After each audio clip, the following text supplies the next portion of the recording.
আমরা কি দেখো এরকম আছে তো এই অঙ্কে যে পাওয়ার উপরে নিয়ে ইনভার্স করে রিএক্স তো দুটো শেষ হয় না ডিফারেন্সিয়েট করলে সি করতে হবে। আচ্ছা এখন এইগুলো যদি একটু ভিন্ন নিয়ম এটা কেমন করছি দেখো ওয়াই জায়গায় যাও ওয়াই কিন্তু দিছে 2x প্লাস 3 ডিডের সাথে 2 আছে না জি স্যার ডিডের সাথে কত দিছে যা থাকবে তাই অত x প্লাস আর একটা ধরবো ডিডের ডি ড্যাশের হিসাব করতে হবে এখানে তাই হ্যাঁ না? তাহলে তো Y আছে। না ডিডের ধরতে হবে ওয়াই Y আছে না? ওয়াই X থাকলে D পাবো। ডি মান তো del by del x D del মান ডেল বাই ডেল y না তো y মান বসাবো তাই জন্য আমরা এর সাথে এরকম করছি 2x প্লাস একটা ধরবো আর বাকি যা ঠিক আছে দাও y সমান 2x একটা ধরবো এরপর তিনটি ইকুয়েশন করছি ইউ ভি মেথড এই হলো ভি এই ভিউ ঠিক আছে ভি বের করছি মাইনাস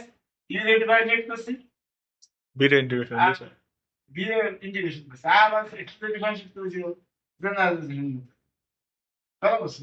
পরে একটু কেটে আমরা মানে একটু কেটে y বসাই দিচ্ছি y প্লাস 1 প্লাস আছে কিছু ডিভাইড x কমন দিছি এটা মোট মোট এটা প্রশ্ন তো মানে এখন আবার ডিটেলস সাথে মাইনাস 1 আছে না হুম এখন আবার এই y সমান লাগবো এই Minus x। Minus x plus এটা ধরবো হুম আগে যেহেতু দুর্ভোগ সিলেক্ট ছিল এবার দেখছি সিডেশ বা সি1 ভিন্ন দুর্ভোগ এই তো স্যার সব ঠিক আছে এখন আমাদের ইন্টিগ্রেশন করছে এটা এই এটা ভি ইউ ঠিক আছে ভি রে করছি মাইনাস এটা ডিফারেন্সিয়েট করে মাইনাস 1 সূত্র মাইনাস এটা ডিফারেন্সিয়েট করে মাইনাস এটা ইন্টিগ্রেট করে আবার মাইনাস মাইনাস ডিফারেন্সিয়েট করে বলো স্যার না মোট মোট এনে এটা না আবার y বসাই দিছি y মাইনাস 1 তো আর এখানে মাইনাস করে এটা এরকম করে দিছি কোন থেকে এটা অবশ্যই